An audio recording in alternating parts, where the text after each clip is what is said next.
How to delete both accounts. Hello guys, welcome to today's tutorial. In this tutorial, I'll show you how you can delete both accounts. So here is how to go about it. The first step is to open up the bolt application on your device. After opening it up, you will be brought to the map already. And then once you can see this map, move to the top left corner of the screen where you can see three horizontal lines. Once you see it, click on it. Once you've clicked on it, in the page displayed, click on View Profile.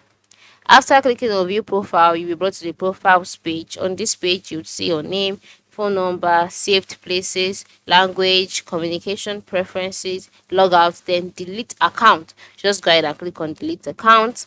And then after clicking on Delete Account, you will be asked why you want to delete your account. Select the reason and then click on Delete Account. And then you must note that deleting your account means that you would also delete any outstanding payment, any credit card details, promotions, as well as your bolt balance. So bear in mind that anything associated with your bolt account would also be deleted. So ensure you think deep before you take this decision.